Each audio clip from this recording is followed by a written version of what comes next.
actually went and studied other different perspectives so that it could find out like what works. And I think that the bottom line is everybody has the ability, and you have to learn how to fractal your own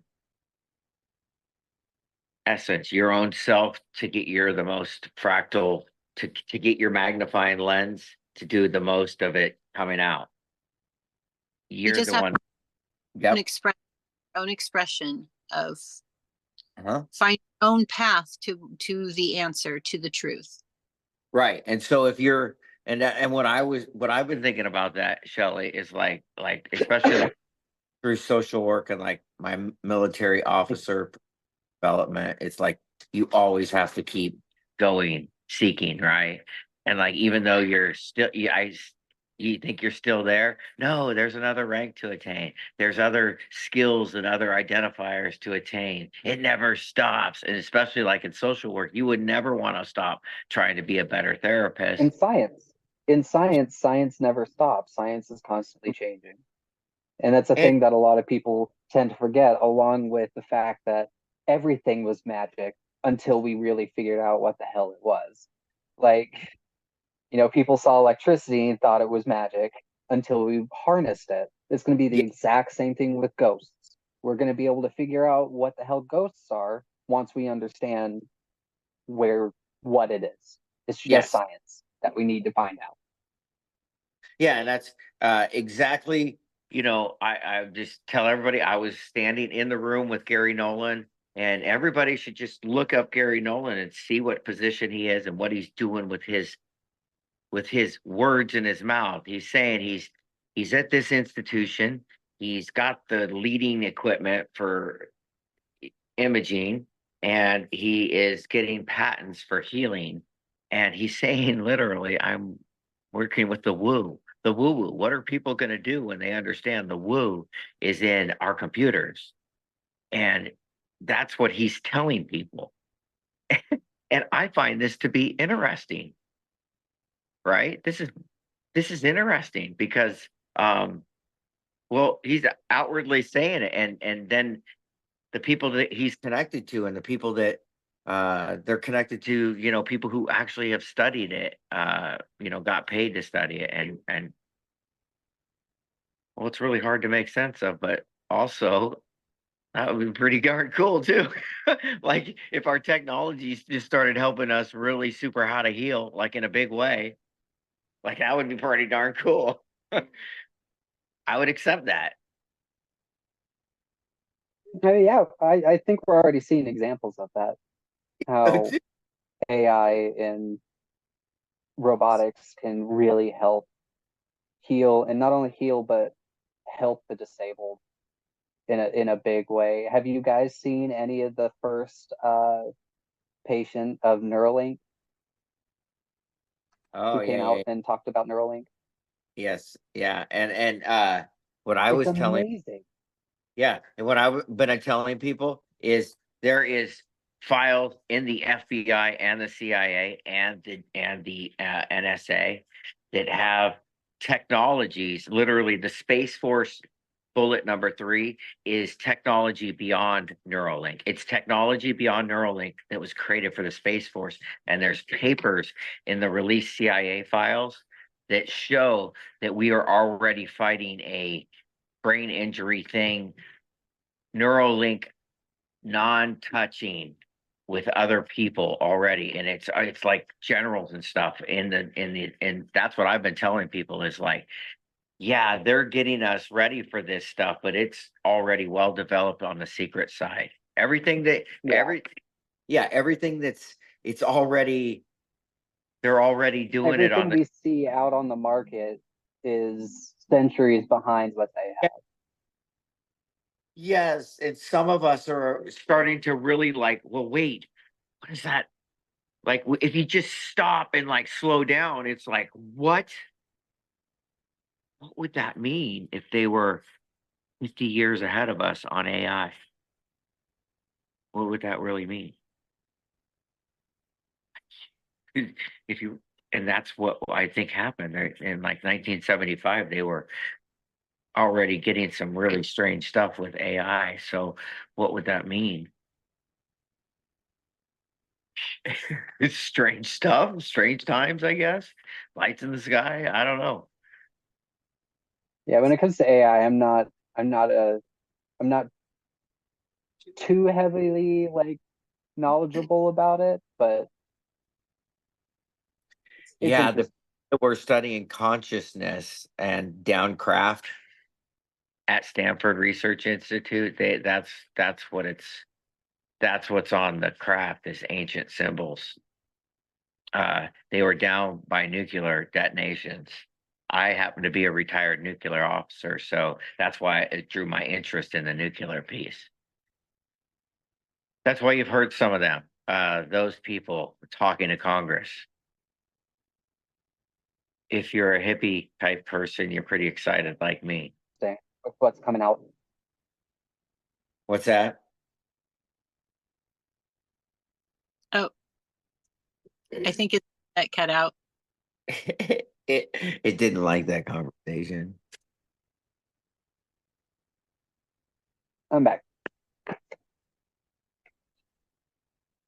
We made it back.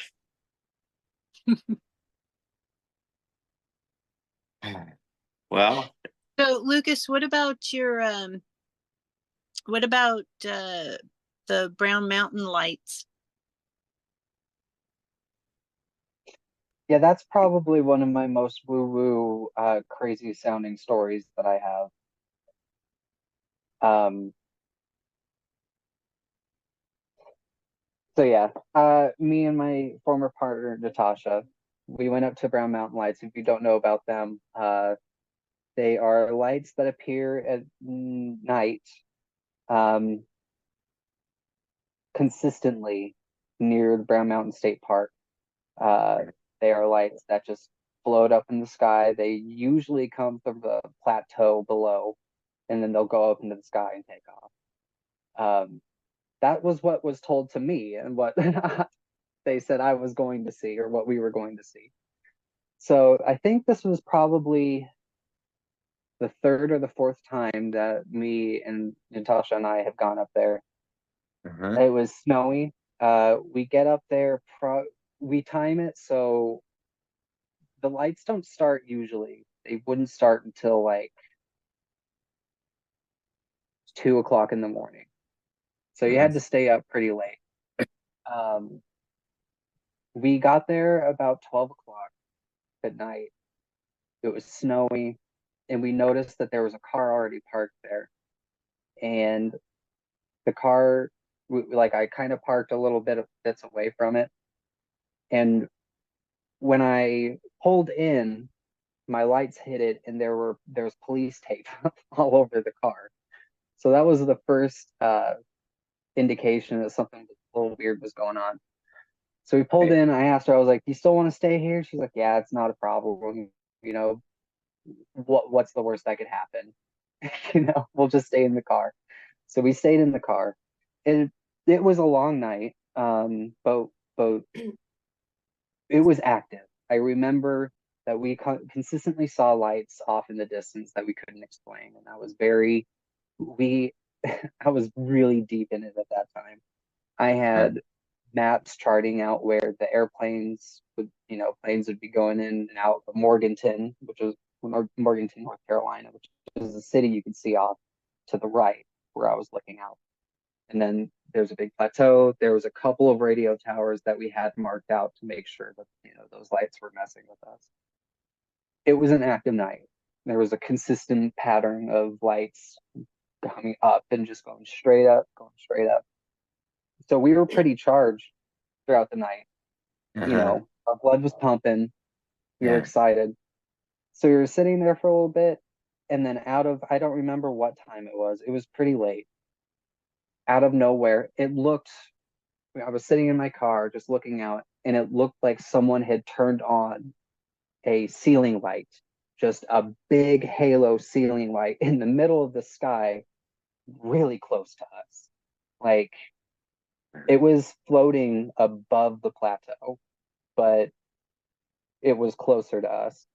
And me and Natasha were just sitting there staring in awe. And I was like, when I finally registered what was happening, I was like, I need to take a picture of this. And as soon as I started to move and I broke eyesight to get my camera, that's when it went out. And I turned over to Natasha and I was like, you saw that, right? And she was like, yeah, we saw it. So we both sat there and talked about, what did we just see? We both corroborated big light in Right. the sky on, light flooded everywhere. And not just on us, but like the entire valley lit up. Yeah. Yeah. I Now that I'm thinking, I don't remember hearing any helicopters. I doubt there would be a helicopter, especially at that time of night. But we were sitting there, and it was only a couple of minutes after that had just happened, and my partner was suddenly like, "Hey, I need you to wake me up in like 10 minutes. I just need to take a nap really quick." And I was like, "What are you talking about?" She's like, "I'm literally falling asleep with my eyes open. I need to take a nap." And I was like, "We just saw a UFO. That's not right. No, we're leaving. I'm not gonna be the only one conscious during this." I was like, "We're heading home right now." So I pulled out. She started to fall asleep. I was kind of freaking out. I had the general sense that something was following me, like Right. behind or off. What's that? That must have been just so weird because like to know that there was an energy type drain too. Like what the heck is going Yes, that was on? immediately what I thought. I was like, "Cool, she just got scanned. Awesome, we're getting out of here." I don't want to deal with this. So, as we were heading out, this is a very interesting thing because I was living in Savannah, Georgia at the time. There was plans to move to North Carolina, but I did not know where I was going to be living. And I wanted to move to North Carolina because I wanted to be closer to places where I could see UFOs. And plus there was some family of my partner who lived there. So as I was driving, the road that I took drove past, I was within a mile of a place I ended up living in called road called Leafy Lane. It's this little hunting cabin on the edge of the Pisgah National Forest that I've had some interesting things happen there. But it was within a mile. I was sitting there, I was driving, just cruising. I was listening to Gravity by the Gorillas on a CD that I had burned myself, not the radio. And I'm driving, Natasha's asleep, and I'm singing Gravity by myself. And all of a sudden, the speakers just start blaring white noise. It's just white static noise with crazy tones to it. It was much louder than I had the volume set at. It startled Natasha awake. We both started panicking, trying to figure out what was going on. I was like, "It's not the radio. It was my CD. Like, I don't know what's going on." And then it stopped. And I was like, and we talked about it, had no idea what the hell just happened, and kept driving home. So when we finally got home, and that night, my partner and we slept for 18 hours straight. But the only thing that happened in that 18 hours was what I thought was a dream that I had, was where I thought I heard a loud truck start outside my window. So my eyes opened and I rolled over and I looked over at my partner and I saw, and this is where it gets weird, I saw a little being sitting down on her chest. She was just laying on her back with her eyes closed, and it was just sitting on her chest, just staring down at her. And it was big, the big classic big bug eyes, slender face, and it was dark in my what I dreamed. It was dark, so it was like black, but I could make out the fact that it was like curled up. So like it was about, yay big. The legs were about that long. The body itself was about that big. But when it was crouched down, it was all compacted. And that's all I remember. It's like I remember rolling over, seeing it, and then I'm waking up. And when I woke up, I checked what time it was because we were supposed to be at work. We missed work. We slept through work. I told her that we slept 18 hours. And I told her about the dream I had.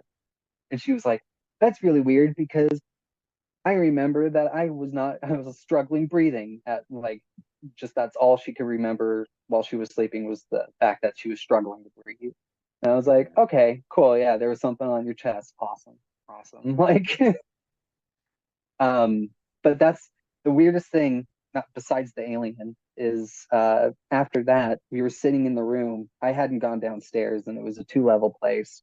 Bottom, you go upstairs and there's the bedroom. My roommate knocked on my door and asked me if I had left the door open. And I was like, what are you talking about? He was like, yeah, the door downstairs is just wide open. I was like, no, no, I know that we would close and latch that because I'm pretty anal about my security. So I went down and he was like, yeah, there it is. And the door was just wide open and had been open the whole night. So that was my Brown Mountain experience, the weirdest one that I had. Yeah. There, I mean, I saw there the lights that I saw out there just didn't match anything else that would be out there. Lights racing from left to right, miles, just miles and miles of forest where there's no way it could be an ATV or a truck being able to haul ass that fast through nothing but forest. Well, it's also known that like the Brown Mountain area is very well known for that phenomena. So it's just being easier to know that, oh, okay, put it on the list. There's probably 1,000 of Yeah, those, right? Right. That's what's going on. I think that's what we're gonna find out. We're gonna find out that, oh my gosh, there's a whole bunch of us been seeing a whole bunch of stuff. And now we're like kind of like finally got ourselves getting ourselves in a way to just like, yeah, just put it on, put the hash, let's like whatever, get a list out of hashtags. Who gives a crap? Just put it on there. And once we see, and once we get it out there and just start doing it, enough of us start telling the story, we'll definitely go, we're gonna get there. There's no doubt about it. And it seems like that area is really known for it for sure. I want to go. Oh, yeah. Yeah, I'd love to go to that place. it's Well, very good. interesting when you go up there. Well, I'm glad you came and I'm glad you're sharing your story. I'm glad you're trying to help us all make sense of it. That's for sure. It's it's nice to have the next kind of the younger generation to kind of help make sense of it too, because I think it has to do with a paradigm shift. It has to do with everything that we're probably that we all have fear about in our minds of what is ahead of us. As far as retirements and stuff like that, it doesn't seem so nice for a lot of people.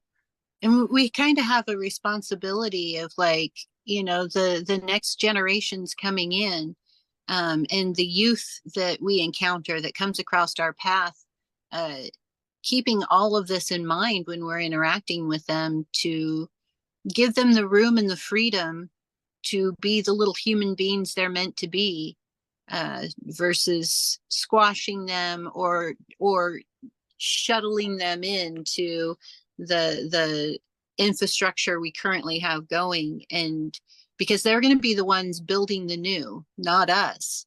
It's going to be them with the fresh perspectives, the fresh eyes, and the lack of programming that we've received. We need to show them that it's okay to talk about this kind of stuff and be open to it, but not enforce it. Let Correct. them find it themselves because I mean, I think a lot of it is with with the supernatural and stuff. A lot of it is being open to it instead of fighting Yeah. Yes. because when you fight it, you start to be like, okay, well, I'm crazy, like Well, and it turns the experience into something that's negative because you're feeding your own fear into it, where it could potentially be something that's really positive if you're interacting with it in a positive way. And you're saying something that, is like, well, come on. Oh, well, gosh, I have to ethically tell people, what if yeah, there might be just something. There just might be something of just like moving, knowing that like whatever something that we don't even really fully account for right now, but apparently if you think in a move in a positive way, it does move in and you get together. And I mean, I'm literally telling people like you were saying today, Trevor, it may be literally us having group skate parties. Wear what you want, let's go, get the disco ball out. It may be just like, what are all those strange people doing in the wilderness? What is all this thing and all these weird ancient indigenous mythologies and stuff? Why are they always drumming and dancing and stuff? What is going on there? Well, maybe we'll find out how to love again, have fun again. How to enjoy life again without what we think life is right now. It's demanding. Yeah. Yeah. I Well, think, James, that we're supposed to be moving to another meeting. Oh, okay. yeah. Okay.